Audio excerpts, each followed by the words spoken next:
Welcome to our channel. Today, we bring you news that weighs heavy on the heart. Some truly remarkable people have recently left this world. In this video, we will share their stories, their legacy, their final chapters. As a sign of remembrance and in support of their memory, please subscribe, leave a like, and share your thoughts in the comments. Your simple action can help others hear their stories and keep their memory alive. We won't delay any longer. Let's begin this tribute to those we've lost.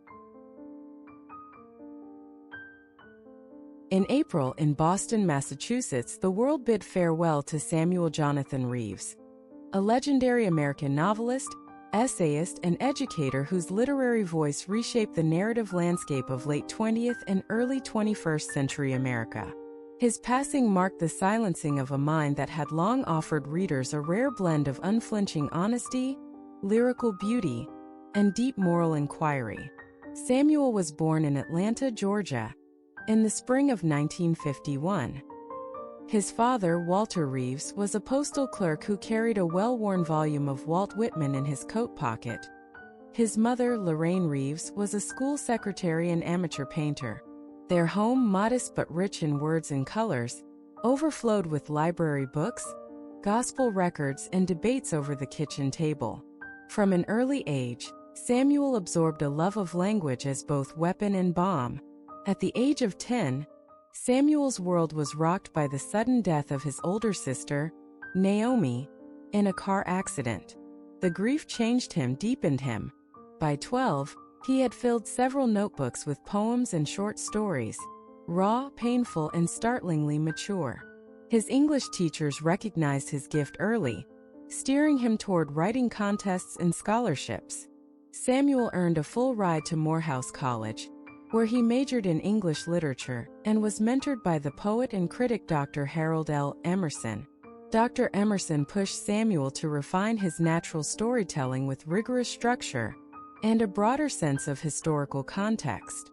Samuel later credited his mentor with teaching him that a novel is not a mirror, it is a lamp. In 1978, Samuel published his first novel, The Long Silence, a searing portrait of racial and familial trauma in post-civil rights era Atlanta. The book won the PN/Hemingway Award and catapulted Samuel into the national literary spotlight. Reviewers hailed him as the conscience of a restless generation, and he became a sought-after voice in both literary and political circles.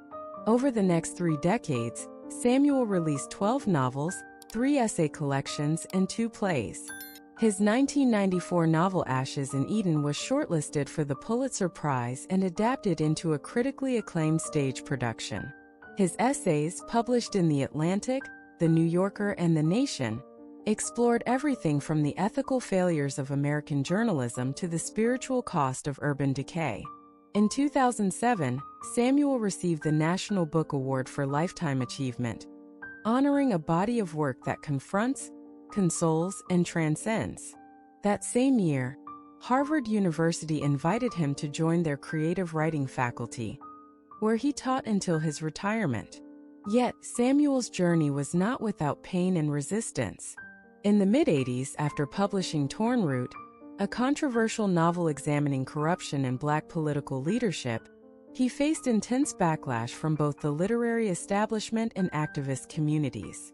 His speaking invitations dried up, publishing contracts were rescinded. Samuel later called it his season of silence, a time when he seriously considered abandoning public life altogether. Instead, he retreated into teaching, pouring his energy into students, community writing workshops, and an unfinished trilogy that would not be published until decades later. "I was not exiled," he often said. "I was replanted." Samuel married cultural anthropologist Diane Foster in 1979. Their marriage was rooted in mutual curiosity, world travel, and shared solitude. They had 1 son, Julian, a composer, and 1 daughter, Grace, a human rights lawyer. Samuel often said his family was his quiet masterpiece. At home, he lived simply, favoring sunlit rooms, old jazz records, worn leather chairs, and the kind of long dinners that turned into philosophical debates by candlelight. He gardened, brewed his own tea blends, and took long walks without a phone or watch, believing that time only truly exists when you leave it behind. He mentored hundreds of young writers, many of whom went on to prominent careers. His encouragement was legendary: detailed feedback, handwritten letters, and a fierce insistence that they never apologize for the weight of their truth. Among his most quoted reflections were, "A country without storytellers is a country without memory. Pain is not a story, it is a beginning. Hope is not lightness. Hope is the decision to keep digging." In his later years, Samuel was diagnosed with congestive heart failure. He faced his declining health with grace, continuing to write, teach, and correspond with students until he could no longer hold a pen steadily. His final public appearance was at the Boston Public Library, where he read from his last essay collection, Weathering Light, before a tearful crowd. His final interview, given from his home, ended with the words, "I have no more pages left in me. But the stories belong to you now." Samuel passed away in his sleep, in the same city where he had given his first public reading as a nervous 23-year-old. The morning light crept softly across his bookshelves, and the world turned another page. Samuel Jonathan Reeves left behind not just memories, but an entire era embodied in his writings, ideas, and students. In April, in Minneapolis, Minnesota, the world said goodbye to Margaret Elise Redding, a pioneering American climate journalist, editor, and media reform advocate, whose career shaped the intersection between environmental truth-telling and public consciousness. For over 4 decades, she brought clarity to chaos, demanded accountability from the powerful, and gave voice to both the earth and those most vulnerable to its changing moods. Margaret was born in Denver, Colorado, in the autumn of 1956. Her mother, Sylvia Redding, was a librarian. Her father, Thomas Redding, worked for the National Park Service. She grew up in a modest, book-filled home that sat on the edge of the Rocky Mountains. Her earliest memories were of long hikes with her father, identifying birds, watching the snowline rise each year. By the age of 10, Margaret was keeping a daily weather journal and had memorized every tree species native to Colorado. But her childhood was not untouched by hardship. At 14, her home was destroyed in a flash flood, an event that devastated her family and deeply imprinted on her consciousness. "That was the moment," she later said, "when I realized that nature isn't just beautiful, it's urgent." Margaret attended the University of California, Berkeley, where she studied environmental science and journalism. Under the mentorship of investigative reporter Hal Brodsky, she found her voice, sharp, unflinching, and ethically rooted. Her first published article, Burning Truths, Wildfires and the Cost of Denial, ran in Mother Jones in 1981 and won a George Polk Award the following year. In the early 90s, Margaret launched The Tipping Point, a monthly magazine dedicated to environmental reporting, investigative climate journalism, and storytelling from frontline communities.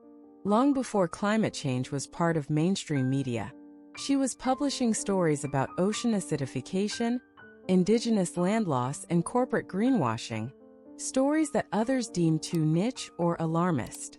Her 1998 series The Heat We Made exposed secret oil industry memos that confirmed internal knowledge of fossil fuel-induced climate change as early as the 1970s. The series won the Pulitzer Prize for Public Service and pushed Congress into opening formal hearings on environmental accountability.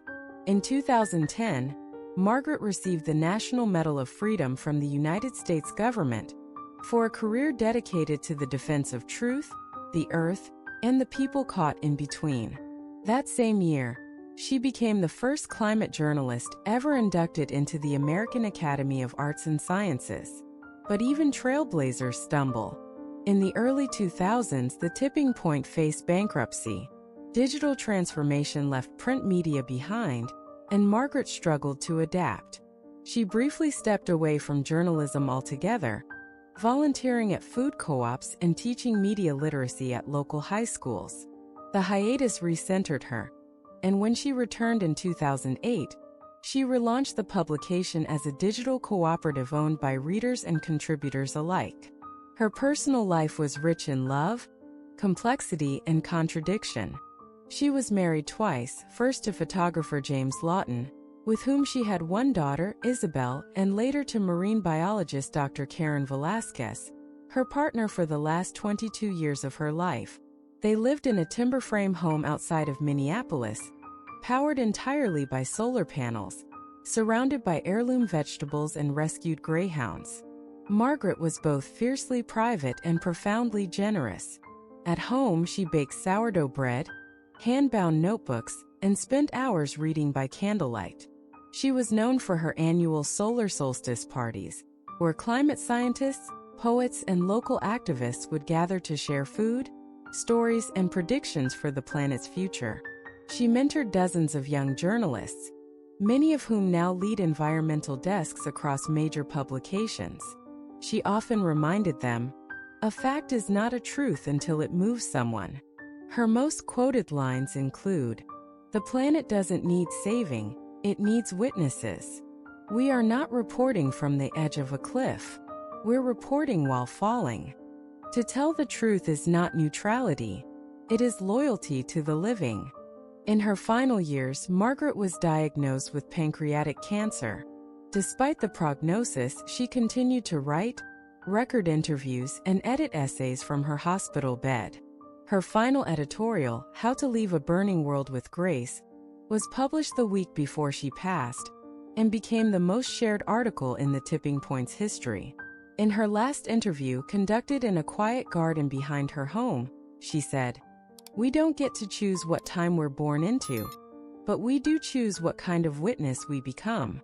She died peacefully, wrapped in a hand-woven quilt gifted by a Lakota water protector she once profiled. Outside, the wind moved through the prairie grass, the same rhythm she had always listened for. Margaret Elise Redding left behind not just memories, but an entire era embodied in her writings, ideas, and students.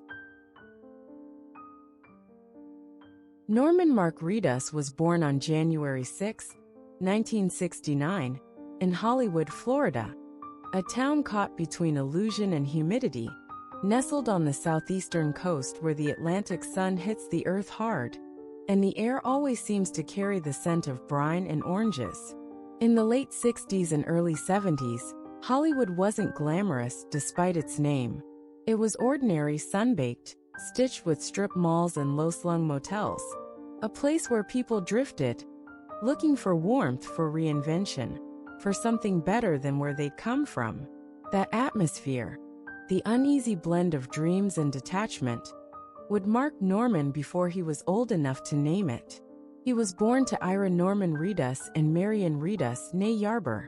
His father, a businessman who was often distant and itinerant, came and went like a tide. His mother, Marianne, was the heart of the home, creative, loving, independent, with an artist's soul and the kind of resilience that never announces itself but is always felt. She moved often, chasing jobs and the margins of hope. Marianne raised Norman and his younger sister Leslie mostly on her own, through relocations, tight budgets, and the ache of instability. She was a seamstress of life, always patching, always holding the frayed edges together. Norman was a quiet child, observant to the point of being ghostly.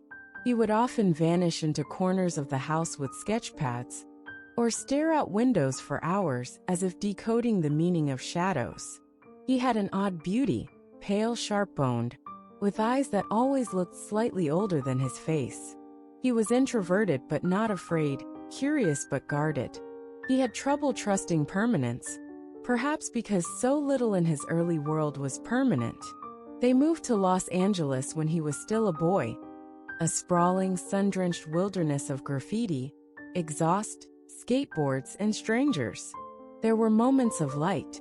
One Christmas, he received a battered box of oil paints, and it was like the world cracked open. Suddenly, Everything could be poured onto canvas. Emotions that made no sense could be shaped. Anger, longing, joy, all translated through smears of color. Art became his secret language, his refuge, his defiance. School was difficult, not because he lacked intelligence, but because his mind didn't submit to standard molds. He drifted through classes, often disconnected, often misunderstood. Teachers either dismissed him or didn't know what to do with his intensity. He was bullied sometimes, not just for being different, but for not caring enough to pretend he wasn't. He'd show up with dyed hair, or torn shirts, or drawings scrawled in the margins of his homework. But beneath the punk exterior, there was an aching sweetness, a loyalty to his few close friends, and a capacity for kindness that contradicted the sharp edges he projected. As a teenager, Norman dropped out of high school and drifted, not aimlessly but instinctively. He moved to Tokyo for a brief time, working odd jobs, taking photographs, drinking in the streets with strangers who felt more real than the sterile rooms he'd left behind. Then Europe, Barcelona, London, where he danced in clubs, wandered galleries, got lost on purpose. He wasn't running from something. He was collecting pieces of himself, searching for the mirror that finally fit. He never intended to act. That came, like many things in his life, unexpectedly, a strange twist of fate. He was working at a Harley-Davidson shop in Venice, California, fixing motorcycles, covered in grease and sweat. One night, at a party, he got drunk and started yelling at strangers from a rooftop. Someone in the crowd, a casting director, saw something in the wildness, the rough poetry of his presence. They asked him to audition for a play. He did, and something clicked. His first real break came in Floating, 1997, where he played a boy caring for his paraplegic father. The performance was raw, almost painful to watch. There was no artifice, no performance, just Norman, channeling every unresolved ache into the screen. But it was the Boondock Saints, 1999, that gave him cult status. As Murphy McManus, he became the embodiment of righteous fury and brotherly loyalty. Fans tattooed his face on their skin. Lines from the film echoed in college dorms, dive bars, and back alleys. And yet, even then, he remained elusive, a kind of underground star, respected but not yet consumed by the machine. He painted constantly. He sculpted with found objects, twisted metal, decayed dolls, fractured glass. He held exhibitions in Brooklyn, Tokyo, Berlin. Acting was never his only expression. It was just one of many windows. Then came The Walking Dead. He wasn't meant to be Daryl Dixon. The character didn't exist in the comics. But Norman brought something unignorable to the audition. A mix of violence and vulnerability. A man who looked like he might kill you or cook you dinner, depending on the light. The writers created Daryl for him. And over the next decade, the role became iconic. Daryl was a redneck with a crossbow and a chip on his shoulder. But Norman gave him soul. He let the silences breathe.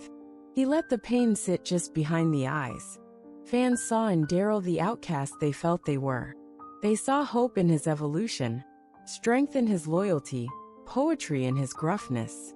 Norman didn't play a character. He invited one to live inside him.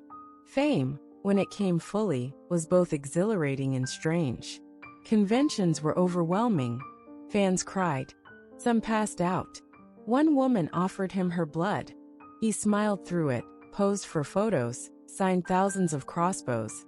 But inside, he kept himself small, private. He rarely courted attention. He didn't need it. He had a son, Mingus, with supermodel Helena Christensen. A quiet, fierce love that endured even after they separated. Fatherhood grounded him. "He's the only thing I've ever done right without trying," he said once softly. His love for Mingus was quiet but immense. Sketchbooks filled with drawings, long walks through cities, nights watching horror films together on couches worn with memory. He later found lasting love with actress Diane Kruger. They shared a strange harmony, both beautiful in asymmetrical ways, both scarred and seeking something soft. Together, they had a daughter. Norman became calmer. He traveled less. He started taking photographs at dawn, watching cartoons, planting flowers. But there were setbacks, injuries on set, periods of anxiety, the feeling sometimes that he was being swallowed by Daryl, that people loved the character more than the man. He took breaks. He went back to sculpture. He made a travel show, Ride with Norman Reedus, where he could just be, riding motorcycles with friends, meeting weirdos, tasting food in forgotten towns. He never stopped making art. In his later years, his home was a cathedral of broken beauty, sculptures that looked like nightmares dreaming, canvases that bled. He taught workshops for underprivileged teens. He wrote poetry under a pen name. He published a graphic novel with no words. He passed quietly, sometime in his 80s, in a cabin somewhere in Georgia, surrounded by trees and wolves and the hum of a distant engine. There were no final lines, no fanfare, just a journal left open, a drawing unfinished, a coffee still warm. Fans mourned like they'd lost a brother. Streets were covered in chalk art. Crossbows were laid at statues. Tattoo parlors gave free Daryl tattoos in his honor. But more than that, people remembered the quiet kid from Florida who taught them that being strange was holy, that pain could be beautiful, and that silence, when held with care, could speak louder than any scream. Norman Reedus didn't just play outsiders. He lived as one, proudly, vulnerably, without apology. And though he walked through fire, he never stopped making something from the ashes. And so he remains somewhere on the road, wind in his hair, heart open, headlights cutting through the dusk, still riding, still free,